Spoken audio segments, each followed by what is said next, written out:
എന്താണ് കൂറ എന്റെ ഒരു കൂറ ഒരു മഴയ്ക്ക് ഇറങ്ങുന്ന സമയത്ത് എന്നോട് എത്ര പ്രാവശ്യം പറഞ്ഞു ഇങ്ങനെ പുറകുന്ന് വിളിക്കരുത്. ഞാൻ വെച്ച് വേറെന്തോ അത്യാവശ്യത്തോടെ സംഭവിച്ചു പോയത്. ഇഷ്ടമായി പോയി. പേടിയാന്ന് എനിക്ക് എന്റെ ഒരു കൂറ ഇവിടെ മനുഷ്യന്റെ ഒരു പ്രോജക്റ്റ് പോയി. ഇനിയിപ്പൊ പോണ്ട. ആ നിജിലേ, ഇന്നത്തെ മീറ്റിംഗ് മാറ്റി വെച്ചേക്ക്.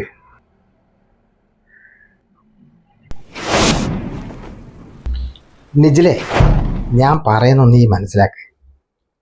എടാ അമ്പിളി ഞാൻ മാത്രമേ മീറ്റിങ്ങിന് വേണ്ടൂ. ആ ഈ ഇപ്പൊ തൽക്കാലം ഇത് ആരോടും പറയണ്ട. അതായത് അതങ്ങനെയാണ്.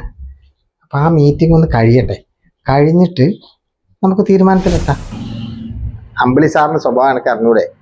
ദൈവവിശ്വാസിയാണ്, നിമിത്തത്തിലേക്ക് വിശ്വാസിയാണ്. നമ്മളെ ജാതകം വരെ നോക്കിയിട്ടാണ് മൂപ്പര് മീറ്റിംഗ് വെക്കുക. അതുകൊണ്ട് ഇന്ന് വേണ്ട, ഇന്ന് ക്യാൻസൽ ചെയ്തേക്ക്.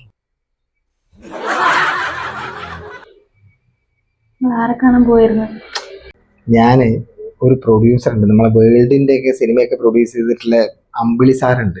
അമ്പിളി സാർ എന്ന് വെച്ചാൽ ഭയങ്കര ദൈവവിശ്വാസിയാണ്, നിമിത്തത്തിലൊക്കെ വിശ്വാസമാണ്. നമ്മൾ എങ്ങനെ വീട്ടിൽ നിന്ന് ഇറങ്ങി രാവിലെ വീട്ടിൽ നിന്ന് ഇറങ്ങുമ്പോൾ കണ്ട ലക്ഷണം വരെ ചോദിച്ചിട്ടേ മൂപ്പര് മീറ്റിങ്ങിൽ ഇരിക്കുള്ളൂ. നമ്മളെ ജാതകം വരെ മൂപ്പരെടുത്തുണ്ട്. അതുകൊണ്ട് ഇന്നിപ്പോൾ ഞാൻ തിരിച്ച് ഒരു വഴിക്ക് ഇറങ്ങിയിട്ട് തിരിച്ച് കയറിയതല്ലേ. ഇന്നത്തെ മീറ്റിംഗ് എന്തായാലും മൂപ്പരായിട്ട് നടക്കില്ല. അതാണ് ഞാൻ ക്യാൻസൽ ചെയ്തത്. എൻ്റെ ഒരു ഒറ്റ കൂറ കാരണം ഇതിപ്പോൾ ഇല്ലാണ്ടായത്. ആണുങ്ങളായിരുന്നു.